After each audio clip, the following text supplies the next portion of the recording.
విపత్తులకు సంబంధించిన ప్రశ్నలు. మొదటి ప్రశ్న, ప్రపంచ పర్యావరణ దినోత్సవాన్ని ఏ రోజున జరుపుకుంటారు? ప్రపంచ పర్యావరణ దినోత్సవాన్ని జూన్ 5న జరుపుకుంటారు ప్రపంచ పర్యావరణ దినోత్సవాన్ని. అలాగే ప్రశ్న, ఖనిజ వనరుల గురించి అధ్యయనం చేసే శాస్త్రాన్ని ఏమని పిలుస్తారు? ఖనిజ వనరుల గురించి అధ్యయనం చేసే శాస్త్రాన్ని ఏమని పిలుస్తారు? మినరాలజీ అంటారు. తర్వాత ప్రశ్న, జలావరణానికి మరొక పేరేమిటి? జలావరణానికి మరొక పేరు హైడ్రోస్పియర్ అంటారు. హైడ్రోస్పియర్. తర్వాత ప్రశ్న, ప్రపంచ వాతావరణ దినోత్సవాన్ని ఎప్పుడు జరుపుకుంటారు? ప్రపంచ వాతావరణ దినోత్సవాన్ని మార్చి 23న జరుపుకుంటారు ప్రపంచ వాతావరణ దినోత్సవాన్ని.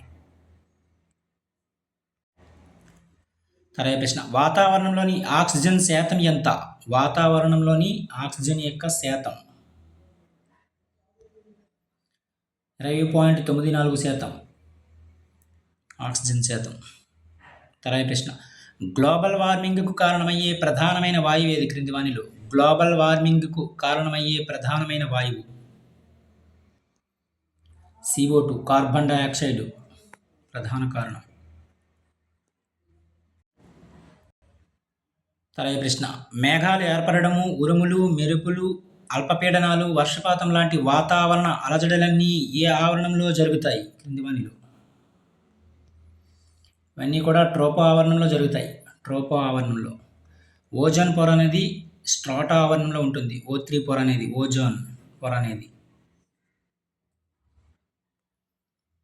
తర్వాత ప్రశ్న, సూర్యుడి నుంచి వచ్చే అతి నీలలోహిత కిరణాల నుంచి కాపాడే ఓజోన్ పొర ఏ ఆవరణంలో ఉందంటే స్ట్రాటో ఆవరణంలో ఉంటుంది.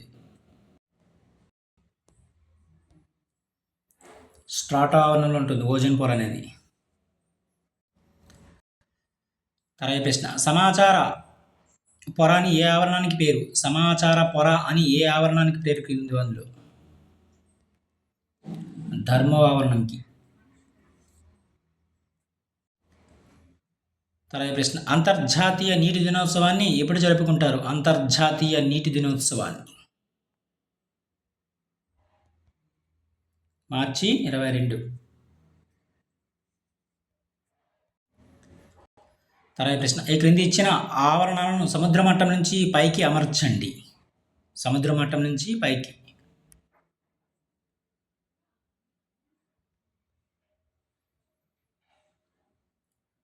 మొదటగా ట్రోపో ఆవరణం, తర్వాత స్ట్రాటో ఆవరణం, తర్వాత మిసో ఆవరణం, తర్వాత ధర్మో ఆవరణం, చివరగా ఎక్సో ఆవరణం. ఇవి సరైన వరుసక్రమం. తర్వాత ప్రశ్న, భారత ఆవరణ శాస్త్ర పితామహుడిని ఎవరిని అంటారు? క్రింది వానిలో భారత ఆవరణ శాస్త్ర పితామహుడిని ఎవరిని పిలుస్తారు?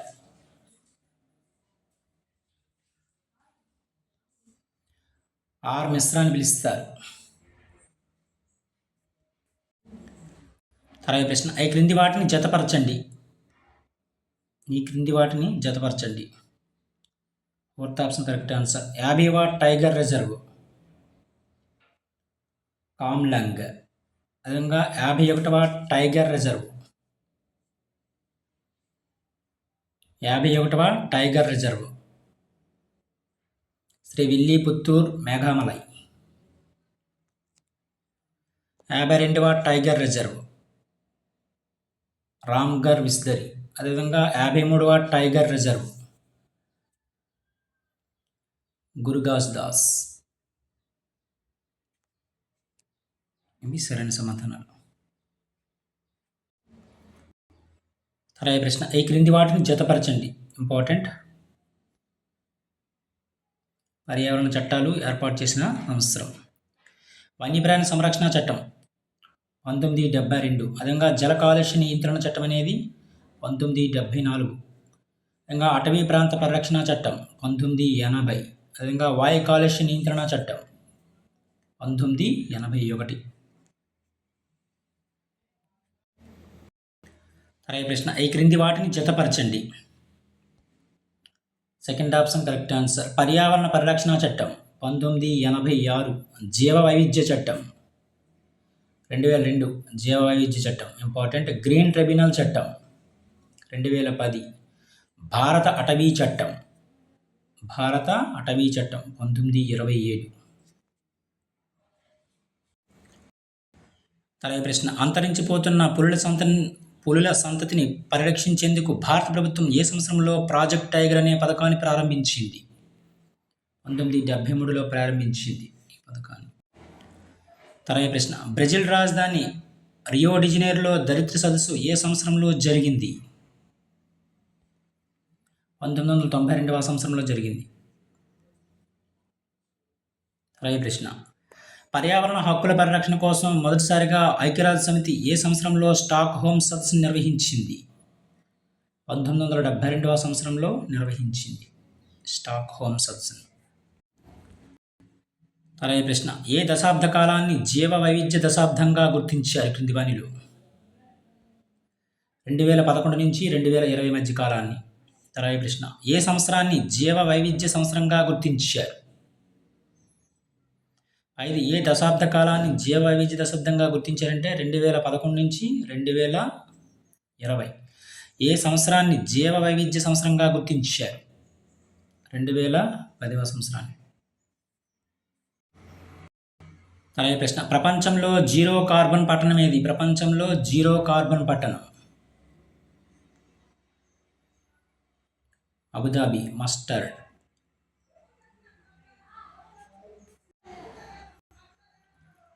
తర్వాత ప్రశ్న, 2010 ఆగస్టు 3న భారతదేశ జాతీయ జలచర జీవిగా దేన్ని ప్రకటించారు క్రింది వానిలో? డాల్ఫిన్ ప్రకటించారు. తర్వాత ప్రశ్న, ఏ వృక్షాలు భారతదేశ తూర్పు తీరాలను మృతికా క్రమక్షయం నుంచి రక్షిస్తూ ఉన్నాయి? మాంగ్రోవ్ వృక్షాలనేవి. తర్వాత ప్రశ్న, ప్రపంచంలో వృక్ష సంపద క్షేత్రాలు ఎక్కువగా ఉన్న దేశాల్లో భారతదేశం యొక్క స్థానం?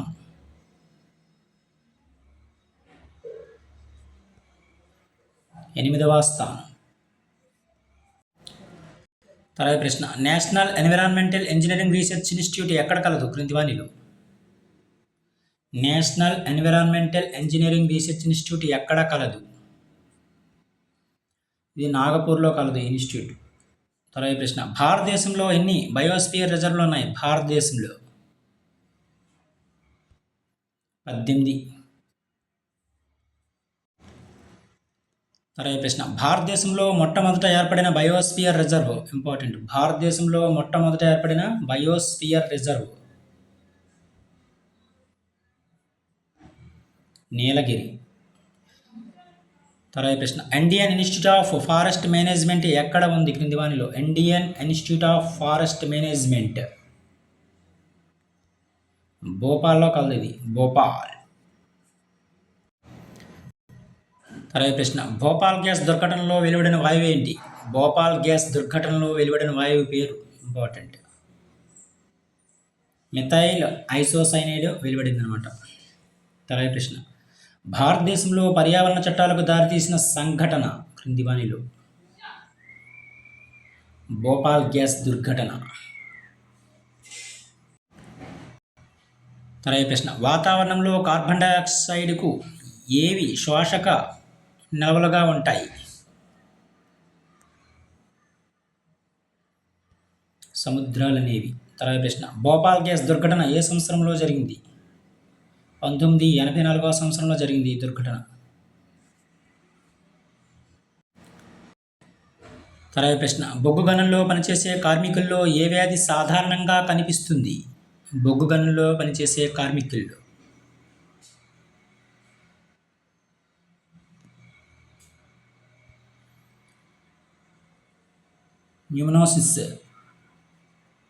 న్యూమోనియోసిస్ వ్యాధి కనిపిస్తుంది ఎక్కువగా.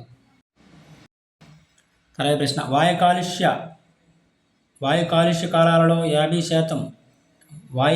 కారకాలలో 50% ఏ వాయువు ఉంటుంది? Carbon monoxide CO. తర్వాత ప్రశ్న, ఈ వేస్ట్ ఉత్పాదనలో మొదటి స్థానంలో ఉన్న రాష్ట్రం ఏది? మహారాష్ట్ర. తర్వాత ప్రశ్న, సల్ఫర్ డయాక్సైడ్ వాయువు వల్ల ప్రపంచ ప్రఖ్యాతిగాంచిన ఏ కట్టడానికి తీవ్ర స్థాయిలో హాని కలుగుతుంది? తాజ్మహల్కి.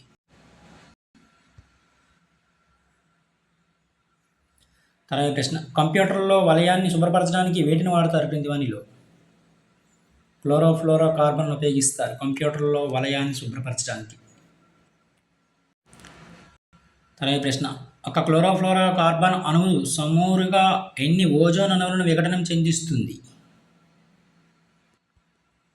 1,00,000 అణువులను విఘటనం చెందిస్తుంది. తర్వాత ప్రశ్న 4% ఓజోన్ తగ్గుదల వల్ల భూమిని అల్ట్రావైలెట్ చేరే కిరణాలు శాతం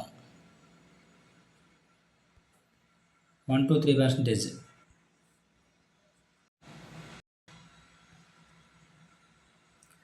తర్వాత ప్రశ్న కాలుష్య స్థితి మధ్యస్థంగా ఉన్నప్పుడు ఏ రంగును సూచిస్తుంది?